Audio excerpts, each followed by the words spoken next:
everyone. Welcome to this new episode of our Student Spotlight series, where we are able to showcase some of the work our past students have done. I'm Charlotte, one of the outreach coordinators here at CCIR, and it's our pleasure today to have Ellie with us, who did our one-on-one mentorship. So firstly, Ellie, can you please just introduce yourself? So tell us where you're from, what year you are in school, and then what your academic interests are.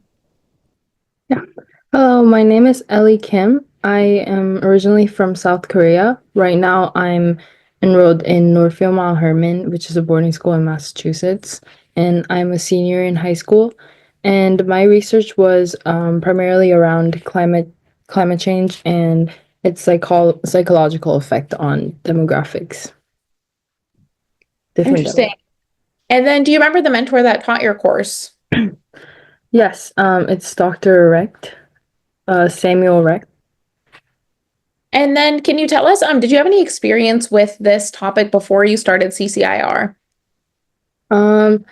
Yes, like I did have initial interest in climate change, but it was primarily more about education and not really about psychology. Like my interest of like climate education was stemmed on climate depression and how like current climate education is kind of very pessimistic and evokes like negative emotions to students. So yeah, I was making curriculums that are evoking positive emotions in students rather than negative emotions. Interesting. And then that led you to want to learn more about the psychology of climate change. Yeah. Nice. And then can you give us a general idea or a general overview of what your course was about or what specifics you looked into? Right. So we found this one scientific article that was about that sampled like 90,000 people around the world. And so it was like a very vast data that I could work with. And it had like 11 interventions that people went through. It was either like an online exercise or like some questionnaire that they had to do in prior of this final questionnaire of like, would you share these climate related events on your social media? Or would you do this exercise so you can like plant trees on the other side of the world? And it was just testing the effectiveness of those interventions. So we found that article and I did more further analysis on the findings using Python and making correlations with the interventions and if it was actually effective on the final questionnaire that they did. Interesting. And was that what your research topic was on? Yeah. So Okay. the title was how climate change affects like psychologically on different demographic factors. So I analyzed like age differences of the subjects or like economic status and education levels and stuff like that. Yeah. Interesting. And what were your findings? Um, I found that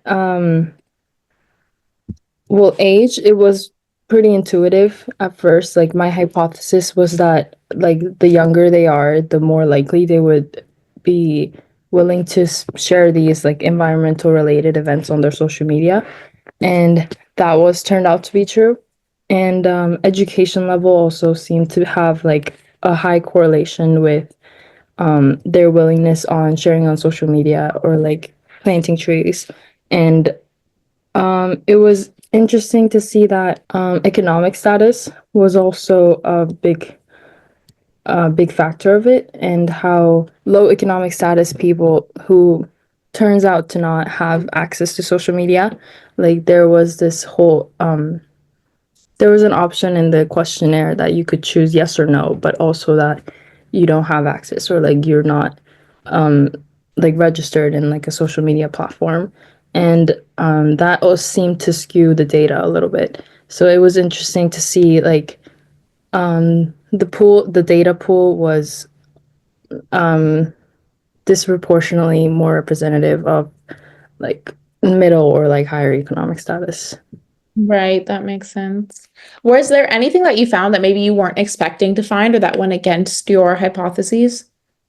Um, yeah, well, my initial hypothesis for the age demographic for their willingness on planting trees, my initial hypothesis was that um, people in the lower age group would be more willing to because Dr. Recht and I talked about how the the rigor of the interventions and how much like time and attention you had to put in those like tasks affected like if people would be willing to do this final questionnaire on top of all the things that they already did.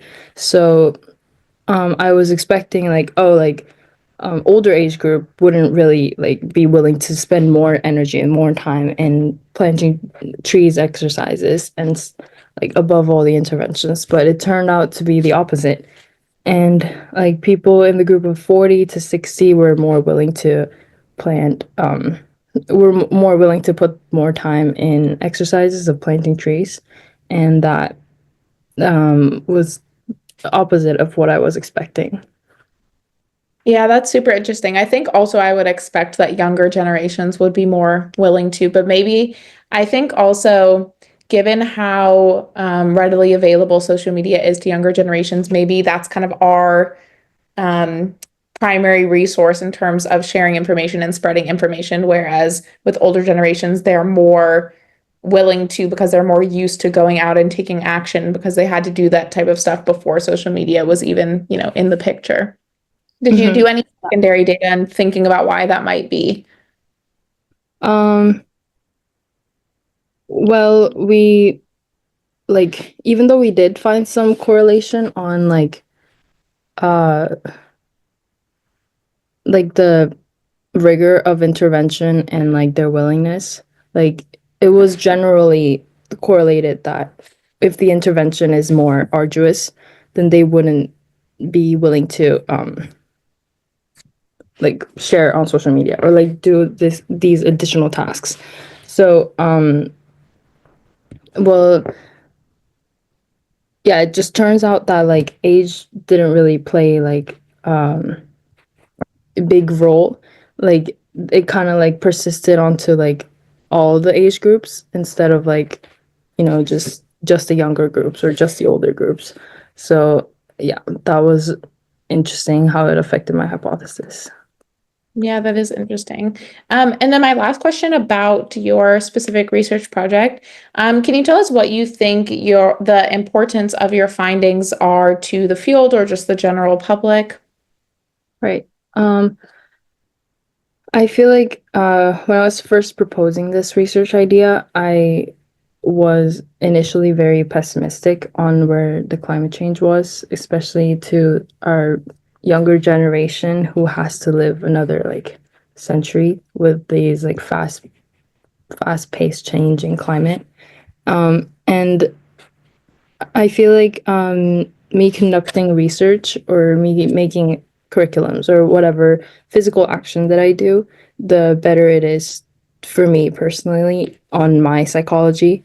Like, I feel like I'm contributing. I feel like I'm getting to know these new realms of climate change that I can resolve in the future when I've become more experienced and more knowledge.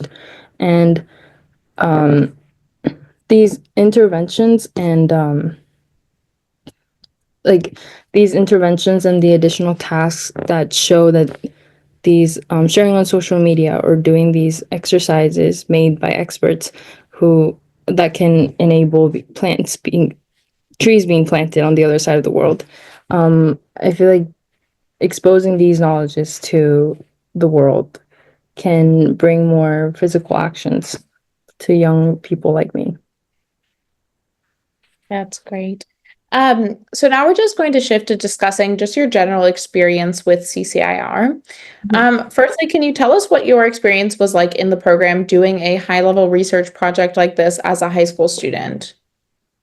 Yeah, I was initially trying to conduct this research over the summer, but there were a little bit longer preparatory time than I expected. So I started at the beginning of my senior year, so like September-ish. And I was initially like worried that it was going to be too much workload on top of my school, but it turned out that the CCIR schedule was really communicative with me. And whenever I like expressed like struggles trying to find times, like they were being very flexible for me. So I was able to meet with Dr. Reg like every Sunday, and it was I could finish the research more like faster paced than I thought we would. So yeah, and in those meetings, like he was super welcoming and very um like very willing to answer my questions. Like whenever I was struggling to understand something, and especially when we were dealing with Python to find correlations, even though I had a little bit of background, I it was my first time applying it to like a study or research. So that was pretty difficult, but yeah, Dr. S support like was super helpful, and I learned a bunch like new codes that I can use in like further studies as well. So I feel like that was one of the best skills that I got out of the program. That's great. And I think just to chime in on the scheduling thing that you mentioned, I think that's one benefit of doing the one-on-one mentorship is that it's extremely flexible in terms of the scheduling. So if you are doing it during the school year or during a busy time, then you're able to kind of shift things around to make sure that it meets your schedule. And then my second question is, how was this research process and experience like compared to other papers or projects that you've done in your other high school classes? Right. Well, in high school, well, in my boarding school, I've done a lot of research papers, and one of the biggest disadvantage is that my teacher is in charge of like 20 other kids other than me. So that whenever I have like a minimal question, like that like won't affect my grades a lot, but um it just like fulfills like my desire to make it perfect, I guess. So like those questions were like very hard to be answered because they're just like not as available for me as these one-on-one mentorship, and especially when I wanted to dive deeper into a topic and like use other sources like Python and other technologies, like that was like the benefit of having that flexibility, because um it was like a deeper lesson for me that I couldn't get in my high school. Great. I think that's a great insight. Yeah.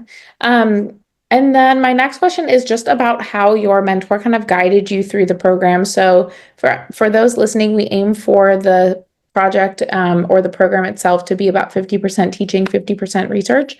So can you walk us through how your mentor helped guide you through the first half of the teaching oriented half of the course, and then the second more latter research oriented half of the course?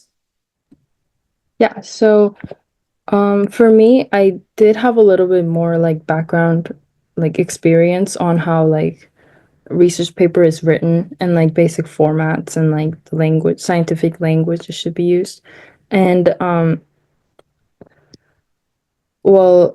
by lesson, do you mean like on the content or like more on the research skills? Yeah, it's on the research skills, maybe where you can walk us through if you were able to do a research project before the program, or was this your first time experiencing this level of research? Right. I was definitely like higher level than what I've experienced in my high school. And instead of like a course, like a class that I take in like schools, it was more applicable to like my research. And that was very beneficial because he um, taught me in ways to find like sources that I was going to use for the research, and for like how to analyze those sources, like analyze those papers that I found, and how each aspects or like each little factors of those papers could be applied to the paper that I was going to write. So I feel like that was more skill oriented courses. But it was good that I could learn the content of the paper with him. Like he would go through the paper with me and just enable me to understand like all the points that the paper is making so that my arguments can be based on that. Oh, and he also taught me on how to make like scientific hypotheses. Like I used to think that I have to go through all the sources. I need to study the topics before I make a hypothesis. But he taught me that actually like I'm not supposed to look at like all the scientific facts before I make a hypothesis, and that the whole purpose of this research and the whole purpose of doing a study is for me to like debunk my own arguments or like support my own arguments through like all the findings that I find in the process. So I feel like that was also a valuable lesson that I learned. Yeah, definitely. And then just a few more questions for you. The first one, has this course given you any insights into your future? Do you think it's informed or shaped how you think of your path moving forward at all? Oh yeah, definitely. I feel like in college I definitely want to be part of like a similar research program where I like accompany or like I help like professors like find their like hypotheses, like prove their hypotheses. And it was like a really good insight on how the process is actually like. Even though it was more centered to me, I feel like I could apply what I've like learned and felt to my future studies. And I feel like it's too early to like think about like my career wise, but definitely in like my college wise, like I would definitely want to be part of similar research experience like I had with the CCIR program. Great. And then my last question for you, what would you say to someone who asked you what the value of doing a project or a program like this is, especially for a high school student? Yeah. Well, being at a boarding school, I feel like my school tries their best to like prepare me for a college level education. And like there has been plenty of opportunities for me to conduct a research similar to this and learn like the basis of like research skills. And actually conducting my own research in a more in-depth level with a college professor and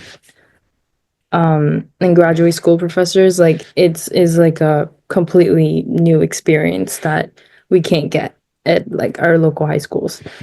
And I feel like all the additional like technological skills that comes with it, like for me, like I expressed my interest in learning Python and how I can like apply it to my study. And the way he was flexible with that and the way he was already very like expertise with that and was able to help me in that area is like a very valuable lesson that you can't get here because a lot of like biotech teachers sure like they can help with like Python, but I'm sure it's not in this like advanced level. Yeah. Yeah, definitely. I think those are good insights and it seems like you had a really great program, which is really great. So that comes to the end of our interview. Thank you so much for chatting to me and congratulations again on your nomination to our Spotlight series. Thank you so much.